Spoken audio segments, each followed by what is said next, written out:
early voting is going on. I'm not running right now. I'm not endorsing right now. None of that. I just want to make sure everybody knows.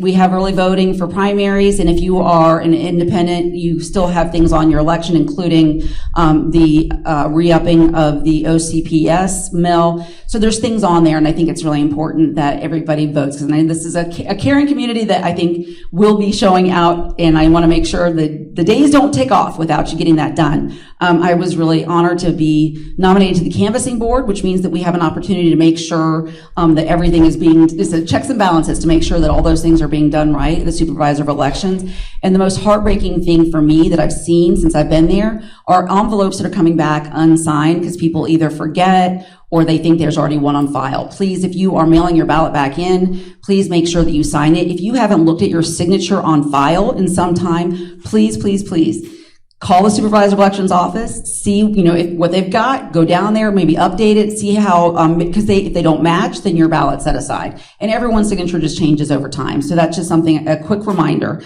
And then Orange County is hiring in almost every department. And so if you have anybody in your life that is looking for a career, we have some amazing, amazing opportunities in Orange County. And I just want to encourage them if they want to go into Parks and Rec or into planning. And so we've got openings everywhere, caseworkers and our children and families. So we're really trying hard to make sure that we're offering those opportunities to people who live and love Orange County like we do. All right, without further ado, I'm going to turn it over and we're going to get into the information about traffic. Thank you. Thank you, Commissioner. My name is Scott Nager. I'm the project manager from Orange County who is doing this project. And then Ayman Saidi in the corner from Traffic and Mobility Consultants is here as well. So the study area and objectives. So this is the figure on the left. You can actually see the study area that we looked at. So it kind of makes like a plus sign. That's the best way to think about it, with Central Florida Parkway and Orangewood Boulevard kind of like dividing the study area into 4 quadrants.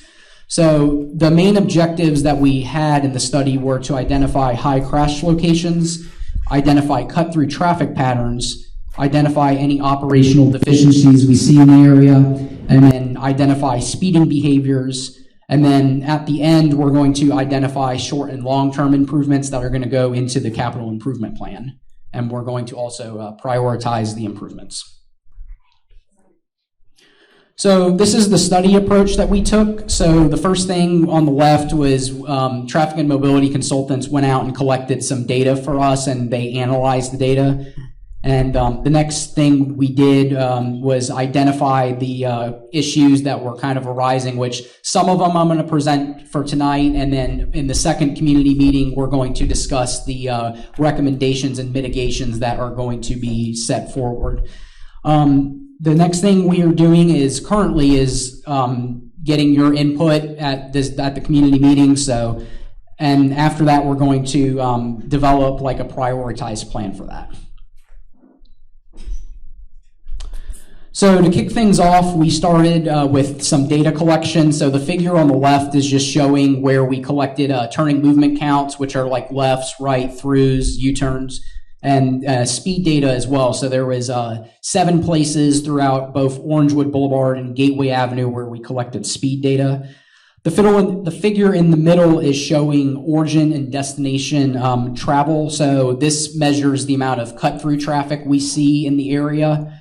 And the figure on the right is showing where we collected the crash data, and there are 4 main intersections on the right that we collected them. Most of them are on Central Florida Parkway and Orangewood Boulevard. So another thing that was done in the study was looking at some of the existing conditions out in the field, and the main thing that we saw was ADA compliance, which just means Americans with Disability Act. So, whenever engineers go out and design something, we have to make sure everything is set up to the standards such that, there's equal opportunity for everybody to cross the street or traverse the sidewalks without getting injured or hurt.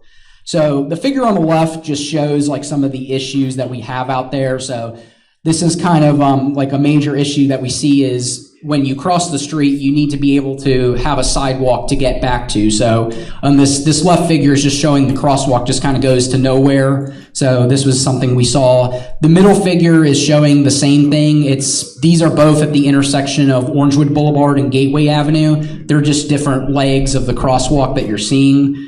And then the figure on the right, the issue that we're seeing here is like a person in a wheelchair really can't park their wheelchair to cross the street. So when they're waiting, they just don't have like a lot of room. So that's also not ADA compliant. And there's some further things in the next slide that show the more ADA issues.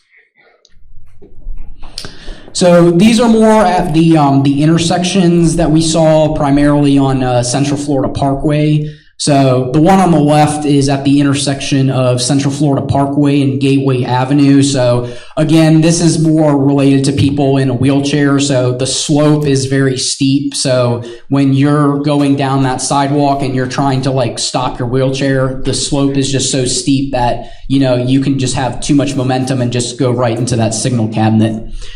The one in the middle is showing the person can't line up to the crosswalk. You can see the sidewalk is facing east and then the crosswalk is facing north. So again, somebody like a blind person may trip over the curb, and the crosswalk markings also aren't up to code as well.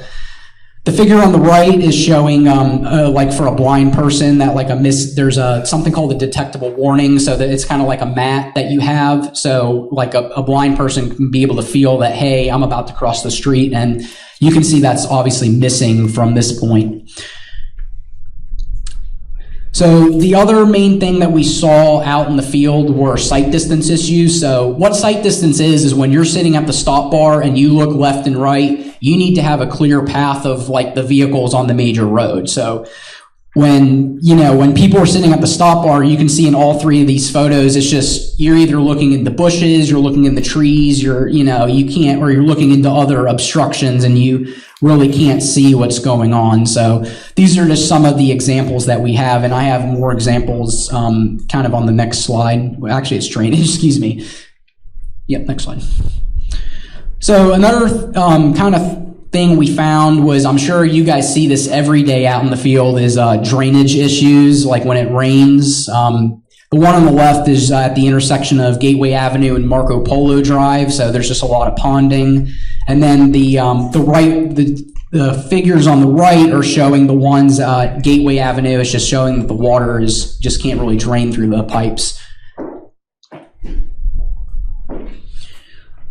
So the next major thing we actually looked at were the crash data. So we looked at 3 years of crash data at intersections and 5 years of crash data on the segments. So in the entire study area, you can see on the left, there's kind of like a heat map. So red being more frequent and blue being less frequent, or white meaning no frequency at all. So within the last 3 years, there was 159 total crashes occurring at intersections within the study area, and one of those resulting in a fatality. And there were 9 severe injury crashes or incapacitating injury crashes. And for the segments, there were 5 years of data, and there was a total of 297 crashes, with 2 of those being fatal and 12 of those resulting in severe injuries. So this is just another figure that just shows the crash data and the crash severity. So you can see that a lot of these crashes occurred in 2019 and 2021, and 2020 obviously had the least amount, and that can be expected due to COVID. And the 2 fatalities occurred in 2017 and 2020. So this is another figure, again, showing the crash types and the number that occurred. So for instance, rear end, you would expect to be the most common, with off-road and left turn being the second and third most common. And you can see that the red means fatality and the orange means incapacitating. So from left to right, you can see least severe to most severe in terms of injuries. So these are, again, it's another slide that shows the contributing causes for each of the crashes. So some of the contributing causes are like careless driving, or like you disregarded a traffic signal, or you ran a stop sign. So these are the things that like engineers try to look for, and we try to classify crashes and look at trends and see why they're occurring. So you can see rear ends are the most common, and careless driving is the most common, followed usually by failed to yield right of way. So that's, you're sitting at a stop sign, you think you have the right of way, and you just go in, and then you end up hitting somebody. The next thing we looked at are cut-through traffic patterns. So this just shows the amount of people that are kind of like cutting through your neighborhood. And I know there were some concerns and complaints that came up about this from you guys. And the northwest quadrant, particularly Gateway Avenue, had like the most cut-through traffic in terms of the whole study area. And a lot of people that are going from International Drive to the 528 to like get on the highway or, head to the airport, wherever they're going, they tend to use Gateway Avenue as one of the means of a cut through. So 1 in 5 vehicles, 20%, were actually using the Gateway, which is the main neighborhood street here, to get on the highway from International Drive. And then throughout the day, 1 in 8 vehicles used Gateway Avenue as a cut through. And then going the other way, it's still significant, but is not as much. I mean, this makes sense because these people are getting off the highway and going to like the International Drive area. And that was like 1 in 6 in the PM peak. So the other quadrant that we looked for with cut through traffic, just a note, like obviously the southern quadrants, anything south of Central Florida Parkway is one way in, one way out, so there is no cut through. The north and the east side, there wasn't as much because it's kind of like more, there's not like a main road that kind of goes through that area. I will say that Lewin Way is one of like the only like way that's kind of forced going off of Central Florida Parkway if you want to use like a side street. And this was not as significant as you can see, like based on the numbers. So another interesting question that we had were a lot of the residents, were any of them using this, the Link Super Stop on Destination Parkway? Were they parking their vehicles and riding and, using like a park and ride service there? And we found that only one person in the whole study area actually used the Link Super Stop on Destination Parkway. So the final thing we looked at were the network operational results for both the segments and the intersections. So this one's showing the roadway segments. So the figure on the left is just showing that all of them are operating, within capacity. So that's a good thing. That's what us engineers want to see. And the table on the right just kind of, the way we score it is kind of like a letter grade system that you get in school, like A through F. So A being the best, F being the worst. So this one's at, it's called level of service. So this one's at level of service C, which just means it's stable flow.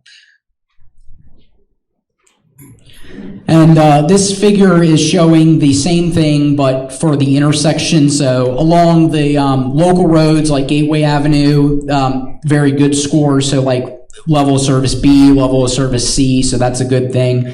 And then not as good, but still operating within capacity at the intersections of Central Florida Parkway.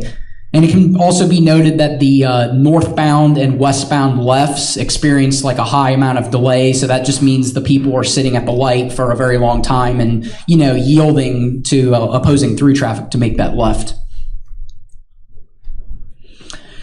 One more thing we looked at, and this is probably the most important thing that we found within everything that we've analyzed, and that's the speed study. So with the speed study, we looked at 2 main roadways within the area, and that was Orangewood Boulevard and Gateway Avenue. So Orangewood Boulevard has a speed limit of 40 miles per hour, and we can see that the 85th percentile, and that's how the speed limit is actually determined based on like engineering terms. So when you see that number, just think like this is what the posted speed limit how it's determined.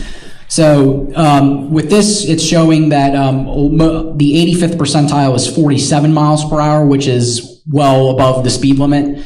And 1% of the vehicles on Orangewood Blvd exceeded speeds of over 20 miles per hour or more. And then Gateway Avenue had even more prominent results in terms of speeding. So the posted speed limit is 30 miles per hour.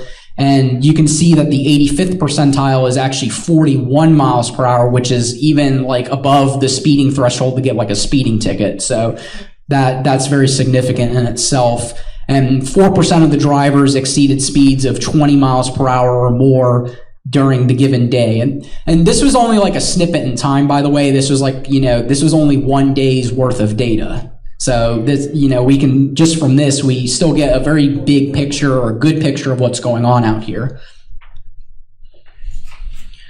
And this is where we currently are in our timeline. So we're currently at our second community meeting. So we're gonna, the second half of this project is going to cover like the mitigation and recommendation strategies. This meeting is more just showing like these were the results. This is what we found. And the second part, when we come back at the end of this year, is going to show some of the solutions we're gonna come forward with you guys to help solve some of the issues that we found out here.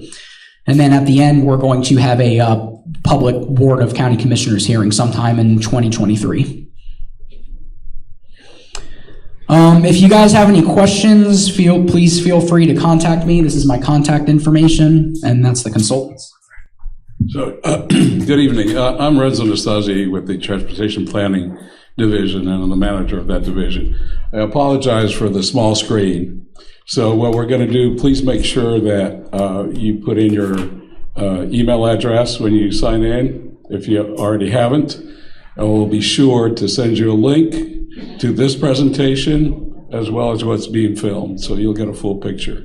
We just hadn't anticipated such a large crowd. Last time I think we had about 30 people, but certainly appreciate everybody coming out this evening. This is a good thing. So just want to make sure that everybody has an opportunity to take time to review everything that was presented today.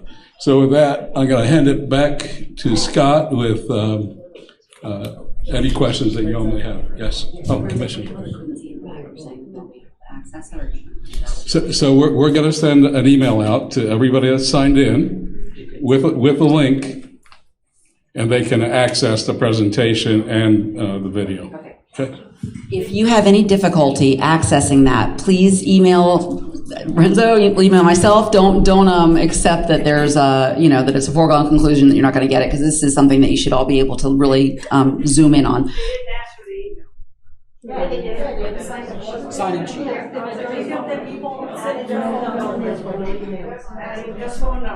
Okay. How about there is actually there's going to be a website set up in the next couple of days, so we'll give you you can click into the Orange County website, which has an outside link for the consultants. Okay. If all else fails, please email me at district1@ocfl.net. There's a lot of things I love about our county. Our website is not one of them. The maps are wrong. They still haven't even updated from redistricting. The links are dead. Email me and we will make sure that we get you this presentation, including next steps. And I'm hoping also there'll be some time for question and answer on this. Okay. Yes. So we'll do questions and answers now. I just want to assure everybody we will put a link up. So if you go to the Orange County website, there'll be a link for this presentation. Okay. Sorry for a slight interruption there, but here you go, Scott. All right. Thank you, Renzo. Thank you, Commissioner. So if you guys, again, have any questions, my contact's up there. If you feel free to take a photo of it if you need to, and we'll get to questions in a bit. So I think the next slide is questions. Again, this is the website that is currently up. If you want to take a picture of this as well, please feel free to do so. That way you guys have the information.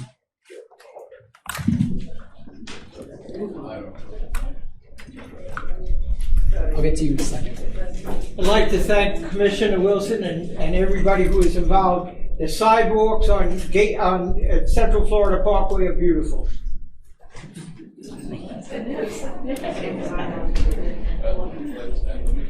Does everybody, are we good with this, or can we move on, or are people still taking photos? I have a question for you. Yeah, all right, yeah. Next slide. Now we're doing questions. I have a question relative to the traffic. I've been to 4 or 5. So we are recording this. I'm sorry, pause for 1 second. I'm so sorry. We are recording this so that people who miss this can watch it. Would it be okay if we let you hold the mic so that we can get you, everyone can hear the question, or can I repeat it back out? I'm sorry. I was hoping that we could get everyone to hear the question. So if it's, thank you.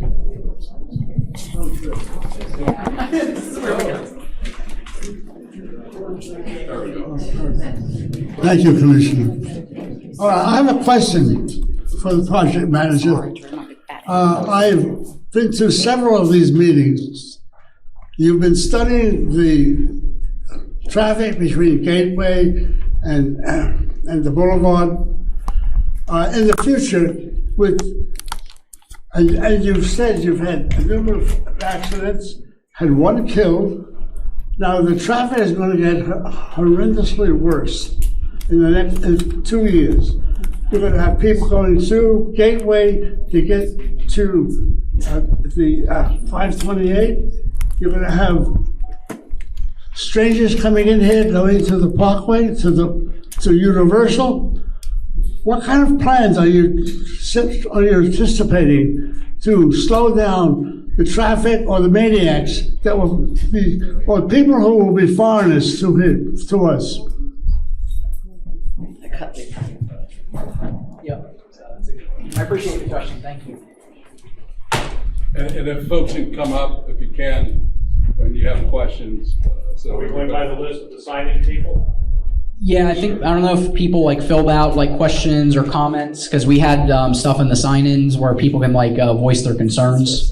So to answer your question, in the second community meeting we're going to have in December, we're going to talk a little more about this, but we are going to discourage outsiders and we only want locals driving on Gateway Avenue. So our plan is to kind of discourage people from using Gateway Avenue as a cut-through means. Now, we do have various solutions that are being looked at, and that's what the second part of this project is going to talk about. And, I can't really, talk about that too much in description, but your concern is definitely being listened to and appreciated. Yes, ma'am.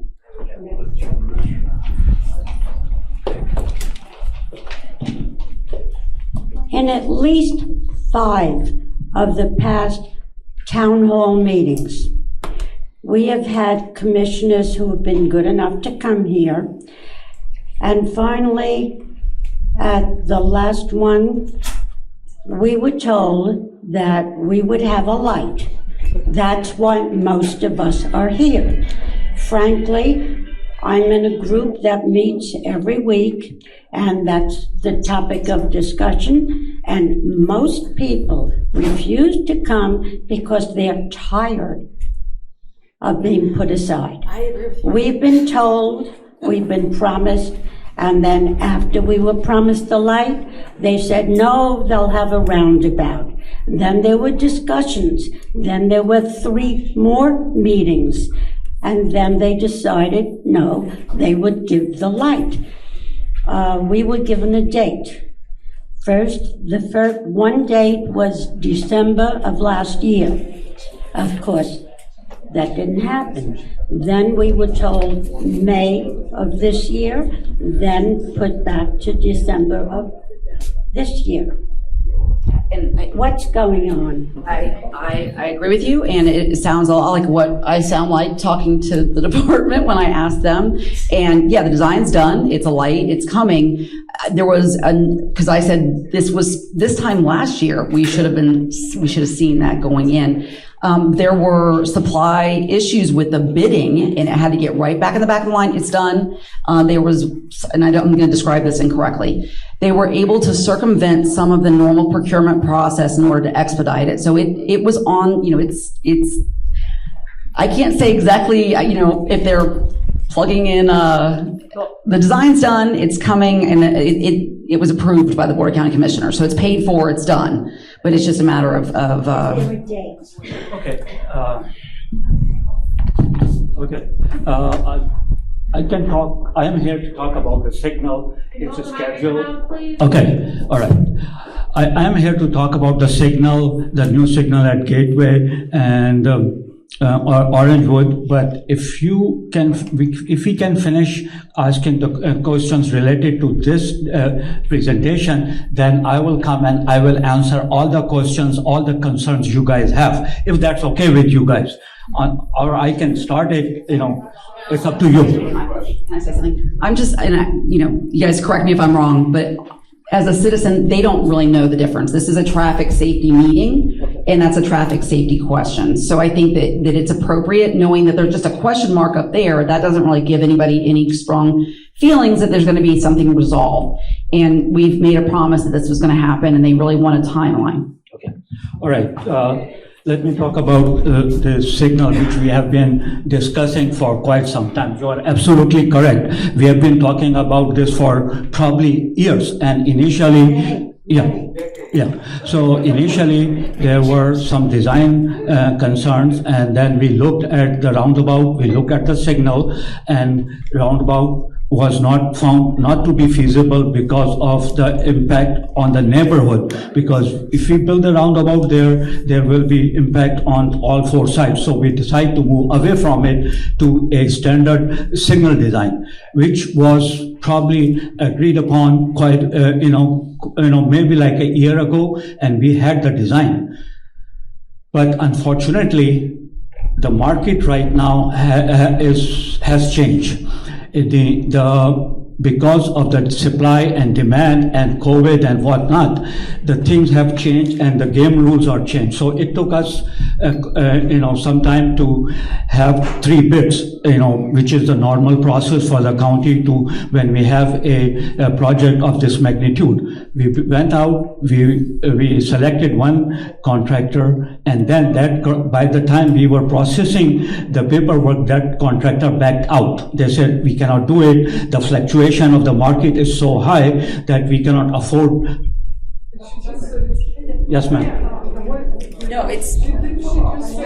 Where are we right now with the transplant? Okay, all right. Because she asked for the history, so I'm gonna get to where we are right now. If you give me some time. Okay, so then we went back to the county administrator's office, and we, like Commissioner said, we bypassed a lot of standard procurement, and we called this emergency project. And right now, I am here to tell you that we have selected a contractor, and notice to proceed has been given to that contractor, and they will start to work, actual physical work on that intersection very shortly. The total timeline for this project, because of the demand and supply, is longer than what we normally anticipate. Normally, this kind of project is about 6 months, but in this case, because right now the devices, if you see an intersection, there is this big box sitting next to it. It's taking about a year to get that from the supplier. So the overall time for this project is about 420 days. But you will see the construction and... Just give them a timeline. When is the signal expected to be installed? That's all. 420 days, it will be end of 2023. Okay. Yes. What's the date? I can't give you exact date, but 420 days is from the notice to proceed, and it will be done. So roughly about end of 2023. Sir, do you think Orange County knew way in advance Universal was going to be built? Sorry? So Universal was going to be built. Orange County knew about the building of Universal Studios. They were aware of it. They knew the situation that has been going on for several years. I represent Waterview Reserve. I'm part of the HOA. I have seen, and I know the police officers know that, because I understand data analytics, I work with engineers for 23 years, and I can assure you that your data is actually very conservative to what is the reality of this. I see the cars going back. We have 3 crashes against our wall in less than a year and a half. So people are driving at 75, 100 miles an hour whenever they feel like it, especially on that side of Orangewood Blvd. So what are you guys gonna do about it? I know there is a problem with sourcing right now. That's not the issue. What we want to know is that 6 years ago, you knew about this. 3 years ago, 2 years ago, COVID came by, already went. We want to know what's going on with Orange County and what are they going to do about it. We've heard the story, but every time we have a meeting. We need a date when it will be finished. Sir, So very much appreciate the question. So I think on the signal issue, you've heard that it's going to be a bit of time before it's ultimately installed. You've heard some of the reasons as to why we've got supply chain issues, we've got cost issues. That's something that the entire industry has to deal with. So that's where we are. I'm sorry, that's the news that we have. So moving on to the other issues having to do with speeding, how we can manage that speed, how we can manage the cut-through traffic. That's the purpose of this presentation. I don't know that we can say anything else about the signal, other than it looks like it's going to be several months before it's installed. Like 50 years. I heard 2024. Okay? End of 2023, sorry. End of 2023, okay? So folks, if we can just keep one question at a time, please. So since a light takes up electricity, you know, and you got to pay for that crap, why wasn't it elected to put in a roundabout?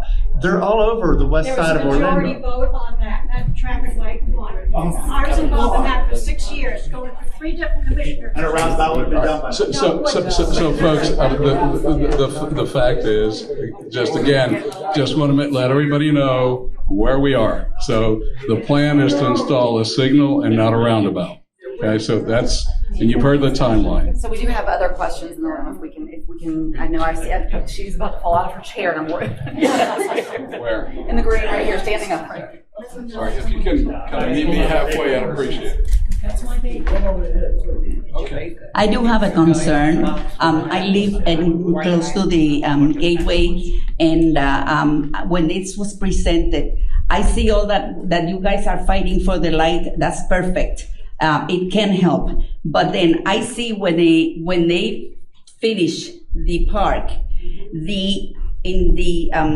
what's the name of the street that comes from the Destination. the destination parkway is on the side of the school. Orangewood continues. All these people that come from the park, this corner is gonna become a bottleneck. And have you had any thoughts of how to expand this area to be able to serve all the customers that come out of the park each day? That's gonna be a problem. Sorry, Fill Scott. out paperwork. When are you going to go with the paperwork? So in regards to cut-through traffic, this again is something that what this study is intended to address. So obviously, these are public roads. However, what we can do is discourage people from cutting through.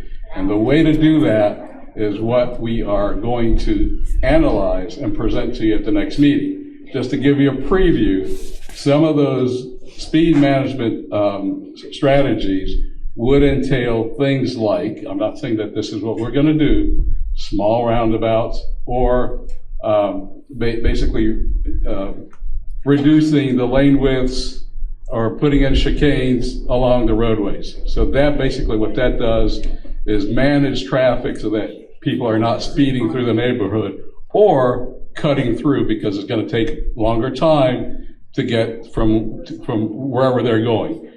Understand that is also going to affect you. You guys that live here are going to have to slow down as well. So this is something that you need to take under consideration. All right, sir. Yes. Then I'll get you. It's fine. I'm very discouraged. After living here so many years and asking about the light and fighting for the roundabout, I see lights at the hotel, lights at the new construction for the theme park that aren't even being used, and I see we have nothing. All right, sir. I've lived here since '92 over in Deer Creek, and there's people that are selling and moving out. And if you get on next door, there's more people that are fed up with the way the traffic is going. A lot of them are getting ready to sell. My next door neighbor's getting ready to sell. You've got traffic, not just in Williamsburg, and a lot of people here will back me up on this. You've got traffic from SeaWorld all the way back to the SeaWorld light, all the way back to the International light, all the way back to the Gateway light, all the way back to Orangewood light. That's a hell of a traffic jam getting into SeaWorld, and sometimes it's the opposite direction. You've got traffic trying to get onto John Young that's backed all the way up to SeaWorld. Now, some of the stuff doesn't make any sense. They went out and they put 12 speed bumps behind the Publix, Williamsburg Downs, and people were using that to get around the traffic. They didn't put it out where all the pedestrians are, because it would make sense. You got speed bumps to slow people down so the pedestrians don't get hit. You got 12 speed bumps back in the tractor trailer area. I mean, it makes no sense. The other thing, there's two of them. You've got the Marriott Carlton. I don't know if the county was involved or the government was involved or if it was strictly the hotel complex. But it's like a big giant sidewalk for like go-karts, not go-karts, golf carts, which pretty much locks out getting an extra turn lane because they put down a giant super slab for golf carts. It's even worse down on Anderson. Anderson's had those 3 lanes. Once you pass Mills towards Bumby, they've taken away an entire line because they've put a new curb out and they're putting in a sidewalk that's big enough for golf carts. I mean, you're taking away lanes on Anderson. That makes no sense. And there's other things, but it's not just here, it's elsewhere as well. I understand and very much appreciate your comments. So I think everybody recognizes the challenges that we have throughout Orange County, whether it's Anderson or Bumby, which is completely on the other side of the county. So, but taking away I understand. So I understand your frustration. At least for this evening, if we can just focus in this area, and then certainly feel free. I encourage you to send an email, send it to me, send it to Scott. I'm sure the commissioner will be happy to get your email. And if you have a specific area that you want to address, we will do that. But at least for this evening, if we could kind of focus a little bit better, I'd appreciate it. There you go. Can I interrupt real quick? I just left here and driving around showing my mother the intersections that you were talking about. The stop sign at the Gateway and Orangewood Blvd, the stop sign, you got 528 at your back, you come up to the stop sign, right now it is turned sideways and cars are running. All right. So Masood will take care of that. Yeah. Thank you. Go ahead. It's right out there. Signal will take care of it. So an accident. Yes, that was. Folks, if we can just hold it down so everybody has an opportunity to ask questions. I'd like to mention something about Universal Boulevard here coming from Sand Lake Road this direction. And I drive the road very frequently, as part of most of the people do in this room. And of course, there's a lot of construction going on right now on Universal Boulevard.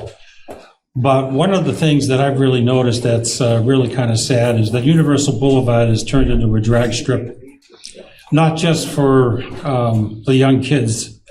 I've noticed in the last few days these 70,000-pound dump trucks going in excess of 60 miles an hour probably to get into Universal.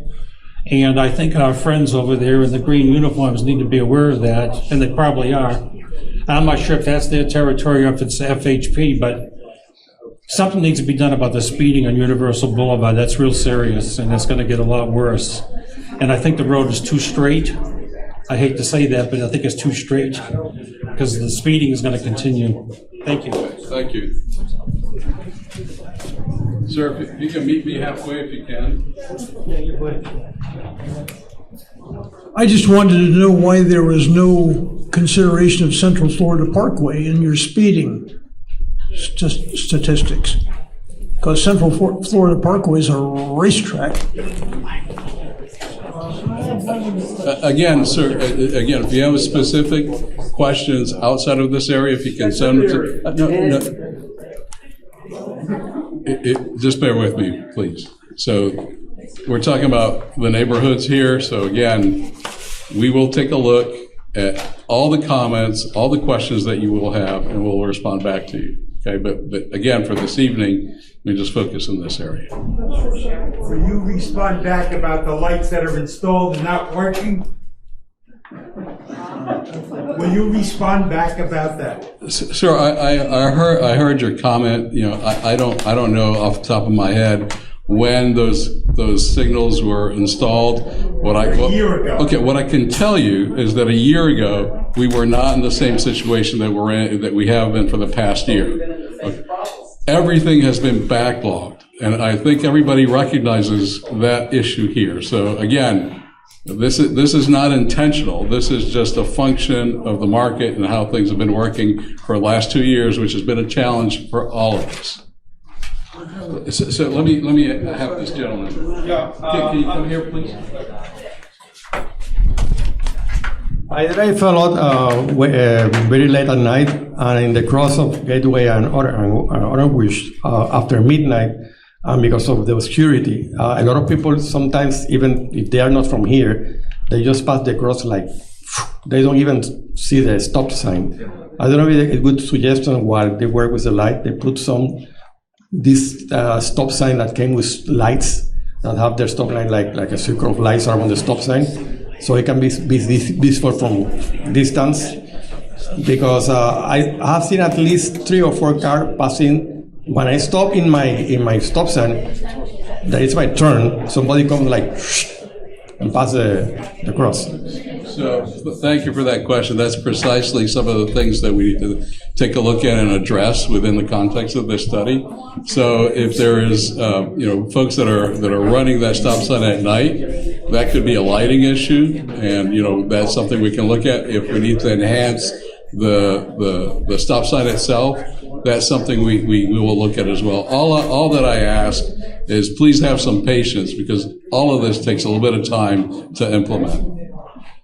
Can I say something just to his point? No, sorry to jump in. Can you come? Yes. Please, so everybody can hear. To his point, and speaking about the four-way stop, and obviously the traffic light is not going to come anytime soon, but the sooner that we can point out that stop sign is there, it would be helpful. I'm wondering what it would take to get painted in the road, stop ahead, so that people know that it's coming, because I do see a lot of people at least once a week blow through it when I'm there, and I think it's because they don't know it's there. So thank you for that, and we're happy to have Masood here this evening, which is something that he can address in relatively short order. So when he goes back to the office, he can look at the possibility of doing that. Okay. Yes, about 5 years ago, I was in one of those lovely accidents on the corner of Gateway and Orangewood. I stopped, the person coming the other way from Convention Center didn't stop. Okay, so that's been going on for a number of years. You mentioned that you're looking at things on how to stop people from coming through. You're not going to do it. We're not stopping people. Yeah, but you've got most people, most employees are coming through us, going to Central Florida Parkway, either hanging a left to go to John Young and head down to Kissimmee, Buenaventura, Point Siena is one main route to get down to Orange Blossom Trail and take you in. The other way is when they make a right, they make a left on International. They go down 535. You've got that from everything from Orange Blossom Trail, a community which is us, John Young, which is the main road, which becomes Orange Blossom. You're not going to correct that problem. They all come through, they don't stop. One car stops, there's another car right behind them. I try to turn off a Mayapple in my community, and I've got about a 10-foot gap between cars which shouldn't be at a stop sign. they talked about the roundabout that I went to, which was ridiculous, because when the cars are coming one way, the other cars are never going to get into that. You mentioned a camera, as you mentioned the street light. Again, Universal has had one up over a year that's been blinking at a construction site that's doing absolutely nothing. And now you're telling us the end of 23 becomes 24, 25. This has been going on for 15, 20 years now. I've been here since 1980, and it hasn't gotten any better. Again, really appreciate your comments. Again, I just repeat, we just need to have a bit of patience on the cut-through.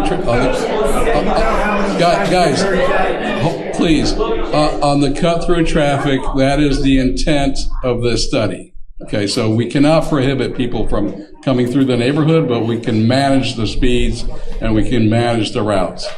Ma'am, if you can, is it possible for you to come here? Why don't they have speed bumps? Somebody said they can't do it on Universal Boulevard. Why? So there are certain rules that apply at Orange County. There's a certain threshold for speed bumps. They have to be below 8,000 cars per day. Obviously, Universal Boulevard has many, many more cars than 8,000. So speed bumps are not a possibility. But we're talking Orangewood, I think, is what Or even on Orangewood, the volumes there are too high to install speed bumps. The only good thing, I gotta tell the people who live here is okay. So again, ma'am, I don't know. I'm trying to be as clear as I can. We cannot install speed bumps if you. I see what you're saying. Okay, so I'm sorry, but we can manage the speed through other means, which is exactly what we are analyzing through this study. Yes, ma'am. Hi, I am a mom of a 7-year-old, and she goes to Sunshine Elementary School down the street. So we love our new school; it's beautiful. So I'm just here, just from a young mom perspective. When exactly was the study done? What month was it? Which study? The traffic study. Was it for the signal or for this study? So yeah. This is our second meeting here in the last couple of months or so. So the schedule here, we can put it up on the screen. No, I just wondered what exactly, what month, what day that kind of, because you said it was one day that it was analyzed. So I was just wondering if there were any school buses that day. Yes. Yeah, was it during the school year? So it was last April, May or something? Yeah. Oh, okay. So was there any kind of data or anything with the school buses? Because my big concern is, getting the school buses, of course, to me right now, it's the whole issue, right? They're an hour late. But, so there's that. I'm also just throwing it out there, it would be wonderful if our kids could have some sort of cover, because some of the middle school kids, especially, they get off the bus and it pours rain and they're in the storms and everything, and they're stuck out in the corners on all over the neighborhood. So I'm just throwing it out there that protection would be interesting.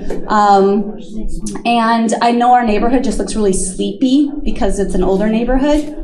And so I think a lot of people just cut through because they're it's an old neighborhood, so they just kind of blow through. But I think with what regards to other people said about the traffic, stop signs having lights or just looking alive, it would really help. Even signage children at play, those types of signs that you see in other nice new neighborhoods, I don't think we have any of those.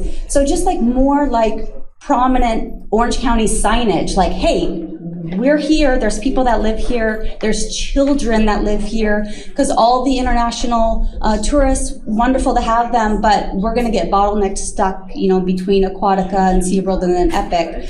So just more presence in that form would be really wonderful. So I very much appreciate your comments because, again, I've said it before, but I think you've hit the nail on the head, which is those, again, are the type of strategies that we are going to be looking at. So whether it's signage, whether it's warning of a stop sign coming up, whether it's pavement markings, those are relatively short-term items. And when I say short-term, relatively speaking, folks, if you could just hold it down, please. So thank you for that. that is what we're going to be looking at. And next time we come back, we'll come back with some of those strategies, see what you all think, and then sort of prioritize those. Some are going to be short-term, that can be done over the course of several months or a year or so. And then there might be some longer strategies. Let me see. Just want to get folks that haven't asked a question. Ma'am, could you come up, please? Is there any more of the presentation, or is this it? This is it. Oh, this is it. This is it. We'll have more next meeting. My question is, what time of the day was this traffic study done? Because I live on Lazy Lake. Cars are coming down through Leewood, and you said it wasn't that bad. Come at 5 o'clock or at 8 o'clock, and you'll see how bad it is. And they're doing 50 and 60 miles an hour. So do you do another study, or you just write us off? So, ma'am, nobody's going to be writing anybody off. It's our responsibility to address your concerns. So that's why we're here. Now, as to the timing of when the observations were done, I'll have Ivan answer that. Thank you. Yes, the traffic counts were collected in the month of May. That was before the school was still in session. And it was done through Tuesday, Wednesday, and Thursday, which is the middle of the week. So excluding Mondays and Fridays, because typically the traffic is not a normal behavior. So, and it's throughout the entire day, not just certain hours. So we have 24-hour worth of data, which includes vehicles, heavy vehicles, buses, and speed as well. And we did turning movements at all these intersections that we showed earlier. That the turning moves were also classified by type of cars. We also counted pedestrians and bicycles to also understand the volume of pedestrians as well that are using the roads. So the data collection effort encompasses everything that you see on the road that's moving. Yeah. Ma'am, you say we have 5 minutes to get out of here? No, I'm saying I've been waiting very patiently. I'm sorry. Go ahead. Come on up. On the traffic light, it's been 6 years. I've gone through 3 commissioners on this since 2016. Palm Parkway has a light. Turkey Lake has a light. Palm Parkway doesn't have much traffic. We do. And you know, with my emails, I get upset when I don't get answers. So why do we not have the light? You can't say it's COVID. You can't. And now you have a new light over across from the convention center. How did that happen? Plus Shingle Creek. Well, so again, Universal put theirs up. if we could, so I think we've answered that question. So the best that we can do right now is the end of 2023. That's where we are. Yeah, but why did these other places get their lights before us? Again, it may have been an issue with having ordered the poles and all the equipment prior to the challenges that the entire country has had with the chain supply. Okay. So, all right. We are politically situated properly. Anybody else that hasn't asked a question yet? All right. So, ma'am, and over there, can you come up, please?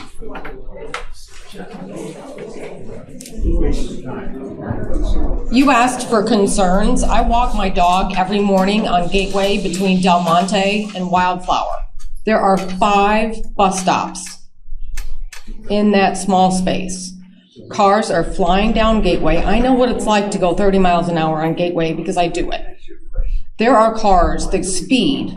It's dark out, and they are going over 40 miles an hour. And that's just in a 20-minute period that I'm walking my dog. So that's a concern that I have, and I'm just wondering what can be done about it. I've called Orange County Sheriff's Office. They told me to get make and model of vehicles and times. I've done that. And then they've also told me to just, bear with it. Bear with it. They're working on it. So I'm wondering what can be done about that. So again, there are strategies that we can implement to manage traffic. But at the end of the day, by experience, I can tell you that a lot of the speeders are in fact the residents. Okay, so this is a two-way street. So we can do what we can, but it's up to the residents to do their part as well. Sheriff's office is here. I can tell you that once they start giving tickets out, Many of them, if not the majority, are going to be residents that get ticketed. So just keep that in mind. I had the lady back there. Can you come up, please? I just want to make sure that the recording can hear you.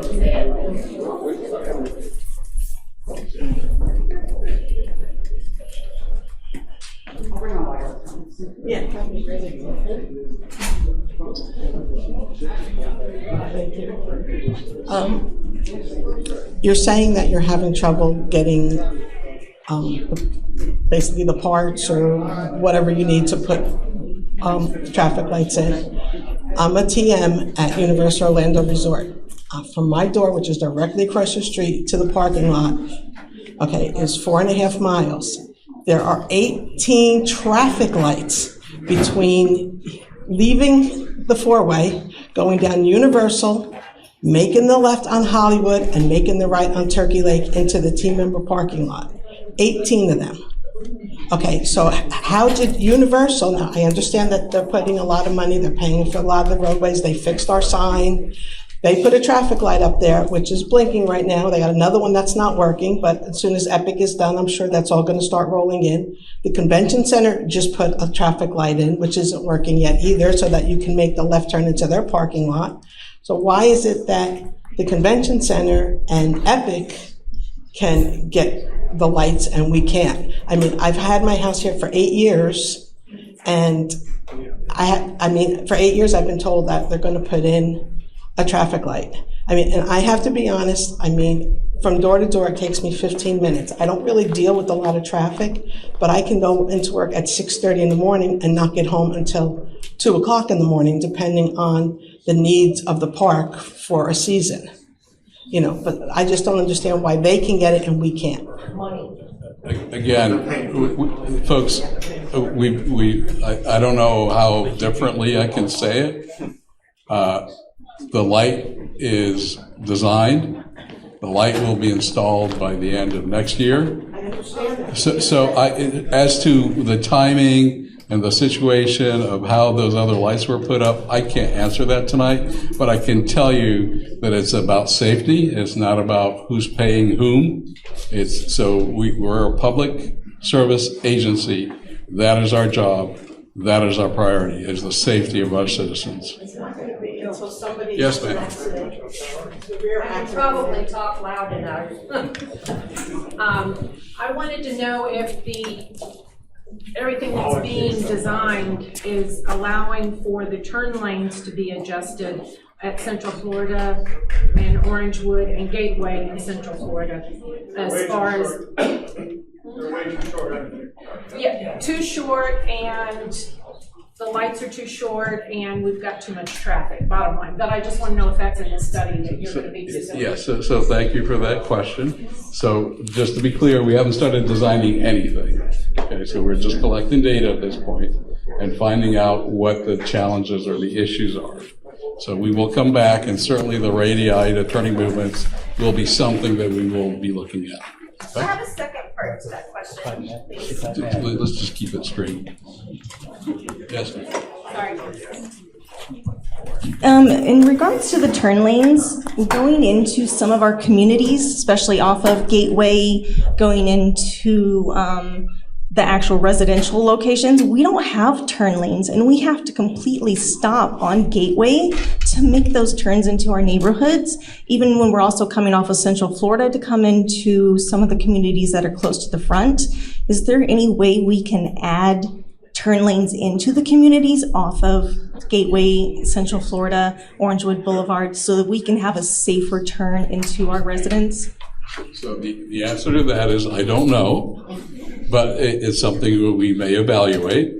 But just so you know that when we are adding a turn lane, for example, that it may require the acquisition of additional right-of-way.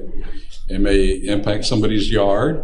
It's certainly going to be a large expense, but we have to justify it. So, if it's inconvenient a minute or two, then, as opposed to somebody having to wait 10 or 15 minutes to make a turn. So those are the type of evaluations we need to make. But we will look at it, but no promises. This is unrelated to what I said. Okay. With all due respect, and thank you for doing the survey that you are in the midst of doing. This relates to speeding on Central Florida Parkway. Less than 2 months ago, a dear friend of mine was hit. She was T-boned while trying to make the turn to go into the church. I think you said it was Leewand Road or something like that. She is still in rehab. It was almost 2 months ago. The sheriff who came listened to the youngster who had gone way beyond the speed limit, and I do wish that this group would go into the signage on Central Florida Parkway. My friend she's a very careful driver. She is an older person. However, she is very careful and, as I said, was T-boned. However, she had looked carefully right to left, saw nothing, and suddenly, when she was hit, the right side of her car was crushed in with the wheel, and the front of the person who hit her, the front of that car was completely on the ground when we arrived. That person could not possibly have been doing 40, 45 miles an hour when she did this. But my friend was the one who got the ticket for not giving the right of way. She was in the middle of the road. She was on her way. So something has to be done. Thank you, ma'am. All right. I think we are approaching the end of our meeting here this evening. So first and foremost, I would really want to extend my appreciation to everybody that came in today and had comments. We hear you. So we hear your frustration. You're not unique. We have 1,000 residents moving into Orange County every week. And we, in 2001, we had 75 million visitors in Orange County. So those are the type of issues that we have to deal with. So again, we're trying to take one neighborhood at a time, one area at a time, and address the concerns as best we can. As I said earlier, the other side of this is the residents also have a stake in this. So the speeding, the cut through, that may be in fact some of you all in this room. So again, let's get into this together and find a solution together. We will finish our evaluation. We will come up with some potential solutions. Some are short term, some are longer term. And that's what we're going to be presenting to you next time we come, okay? So one last question. I just have a quick question. When you're talking about cut-throughs, you're talking about any road that isn't Orangewood, correct? That any of those side roads, Orangewood would be the main road that you want to Basically, yes. It's anybody that's trying to avoid traffic or find a faster way and they cut through a neighborhood when, you know, that's not where they're going. Okay? So again, On Orangewood, you have crossing Central Florida Parkway. ma'am, just this is the last question. On Orangewood, when you're crossing Central Florida Parkway, you have a left-hand straight line and then a turn with a straight line.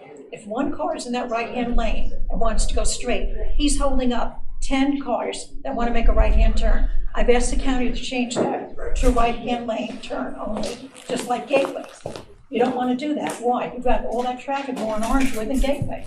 So it's not that the county doesn't want to do it. That is something we will look at, and if it's possible, and it's feasible, and it's appropriate, we will do it. We did. We took a ride out there 2 years ago. How much longer are we going to get that?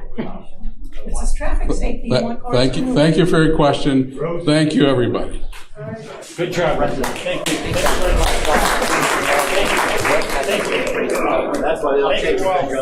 Sorry, we have the sheriff's office that just want to say a couple of words.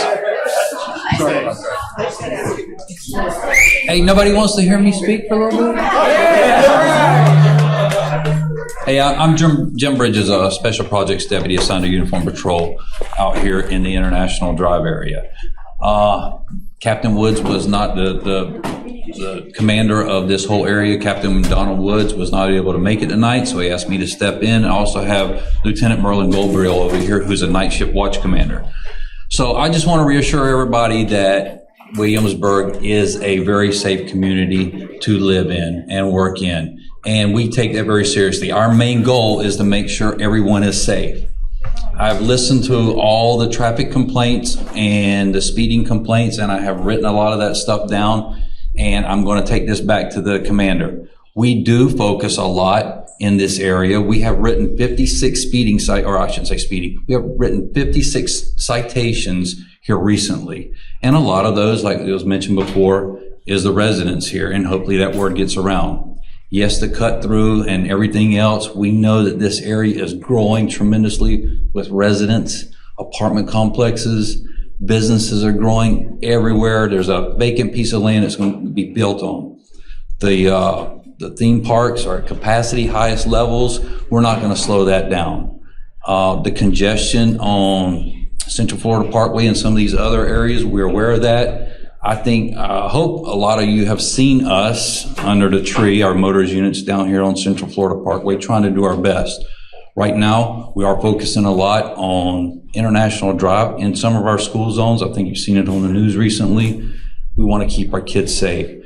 Someone mentioned about the speeding in this area. We are focusing on that, and I will take the concerns back to our commander and address that. We are out here, and again, we're trying to deal with everything, and everything that you're saying is being taken down. What I do want to recommend is, if you have a lot of parking complaints and speeding complaints, when you call our dispatch and say, hey, there's speeders out here, or I just saw somebody speeding, our dispatch is more or less going to put it out as a local lookout, because they're going to be gone in the area. And if we happen to have someone in the area, we're going to take a look at that. My thing is, if it's an ongoing problem, the squeaky wheel gets the grease, please use our OCSO.com. It's our Orange County Sheriff's Office.com website. And under that, there is a place where any kind of parking complaints or speeding complaints is on a continuing basis. It's written, it's notated. Every one of those do get looked at.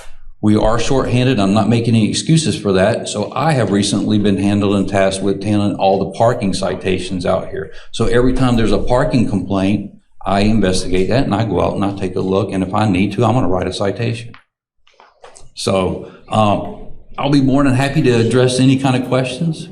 What can we do to get motorcycle detail instead of actually the Ford Explorers and whatnot? And so a lot of the Ford Explorers are our patrol officers, and they handle everyday call to calls, which their volume is increasing.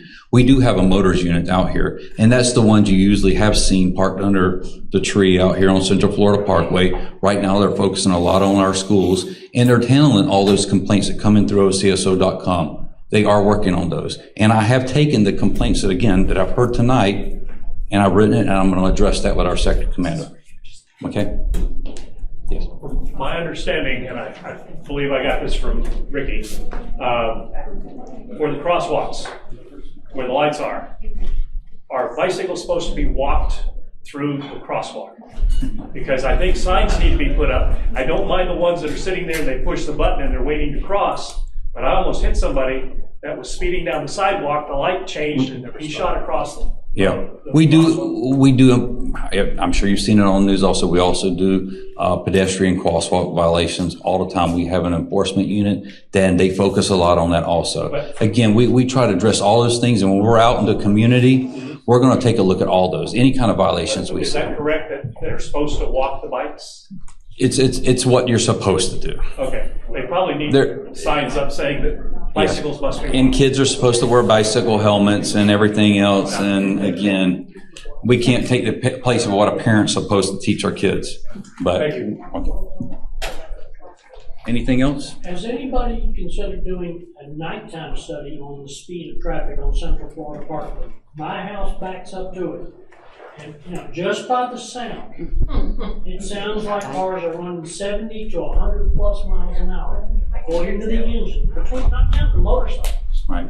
And it's every single night from 1 to 3 in the morning. Okay.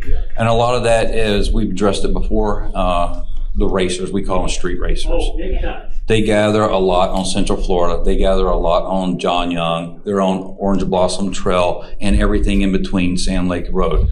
So we do have a detail Thursday through Saturday, Thursday, Friday, and Saturday night. And I don't know the times, I think till 3 in the morning, focusing on those street racer details. What I encourage everybody to do is, and we're doing this, when we get a lot of the complaints about the noise, a lot of people want to remain anonymous.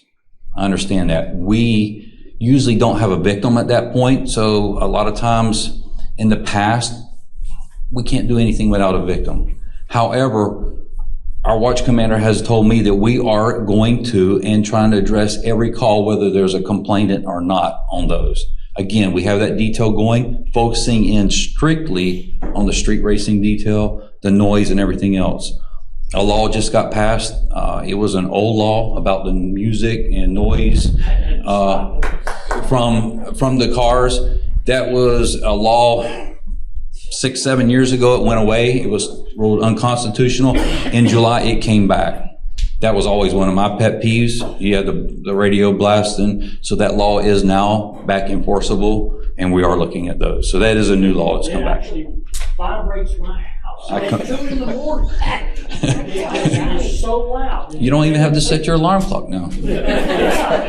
I think, we talked about maybe taking all the pavement up and making them all dirt roads just there. No, I'm just kidding. No. All joking aside, it really is one of the advantages of a brick road. You know, you watch them lose the muffler and the whole bit on the spoiler. Everything is landing, with the brick road. But yeah, it is.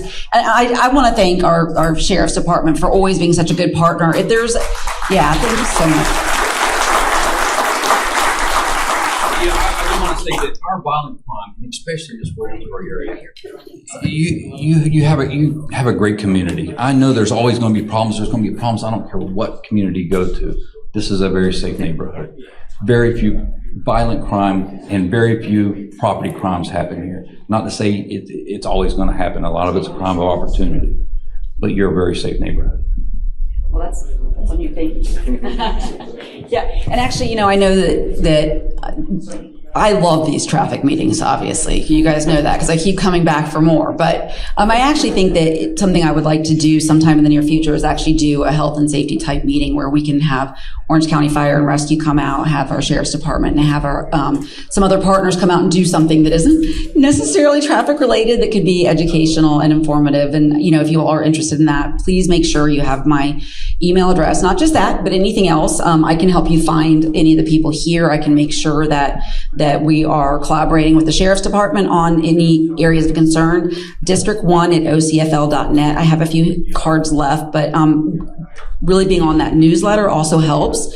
If there's anything coming down the pipeline as far as things that are developing in roadway engineering or any other plans, we put it on the newsletter so that people know, because those are all public meetings and we want to make sure the public knows. So thank you so much.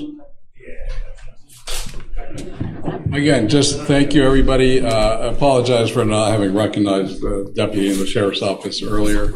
Obviously, You got a ticket on your windshield. could be. Glad to pay it. All right. Thank you very much, everybody. Thank you.